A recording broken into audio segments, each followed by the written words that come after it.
Thank you, Madam Deputy President. I rise on behalf of thousands of fishers across New South Wales, across the spectrum, to say we are not happy with the proposed changes to the Mulloway harvest strategy. This is a policy that ignores the people who live and work on the water. We don't appreciate the department pitting us against each other. We don't accept the narrative that commercial and recreational fishers are at war. That is lazy politics. Commercial fishers have every right to be frustrated, as do the recreational guys. The data they've supplied clearly shows good catches, healthy fish and strong recovery. They're seeing 10 to 30 kilo Mulloway in nets. These aren't baby fish, they don't grow overnight. So where were these fish when DPI was doing its assessments? We saw this with the groper and we now see similar games with the Mulloway. Stock assessments that showed Mulloway had reached its 5-year target in 12 months were held back from the working group. Why? Positive observations put forward by working group members were deleted from the final document. Why? You don't bury good news unless you're trying to sell a bad policy. Meanwhile, we have recreational fishers being punished with potential closures the moment the commercial tonnage is hit. How is that fair?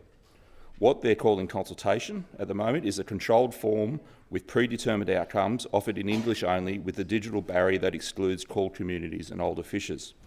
This is not the first time I've raised this issue. I've relentlessly nagged DPI to give a damn about diverse communities. I've told them, and they act like I've asked them to solve quantum physics in Swahili.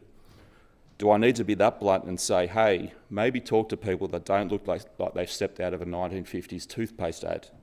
It's like watching a hamster run in circles, except that hamster's got a pension plan and a coffee addiction. This exclusion isn't just offensive, it's discriminatory. Under both New South Wales and Commonwealth law, failing to consult with core communities could amount to systemic exclusion or indirect racial discrimination.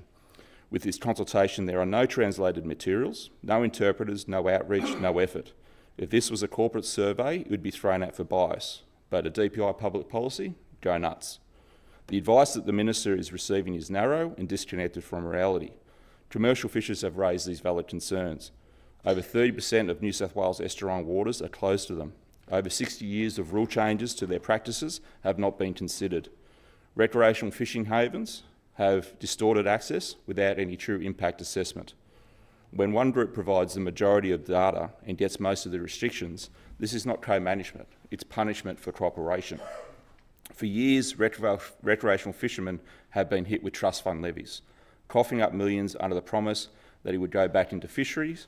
We were sold a dream: habitat restoration, boosted fish stocks, top-notch research, education, better access for anglers. That was the deal that we bought into. Now, somewhere down the line, fisheries started treating that trust fund like their personal piggy bank, siphoning it off to plug holes in their budget. Basic duties like proper research, sidelined. These aren't fancy add-ons, they're the bare minimum, but we are stuck paying for fisheries to half-ass their own jobs. It's like handing over cash to a shady mechanic who swears he'll fix your car, then he uses your money to buy a shiny new toolbox while your ride's still leaking oil. Let's not forget the elephant in the room, the 1 in 500 year flood event that smashed the east coast. It tore through our river systems, flushed estuaries, reshaped habitat and shifted salinity levels for months. Fish movement patterns changed, spawning grounds altered, yet somehow this draft strategy pretends it never happened. It's like a chef serving a slightly seasoned soup after tsunamis crashed through his kitchen. The ingredients are floating in your neighbour's yard, mate. It's time to start over. That alone should be enough to trigger a full reassessment. Instead, Fisheries is forging ahead with a rigid, outdated plan, no pause, no updated modelling, no ecosystem level analysis. DPI's plan is older than a flip phone and twice as useless. When the biggest hydrological event in modern history hits your coastline, you don't just tweak a quota. To ignore that context undermines the science and disrespects the fishers. If the river is changed, the science must change with it, or it's not science at all. The decline in fishing licences proves that there is a growing lack of trust.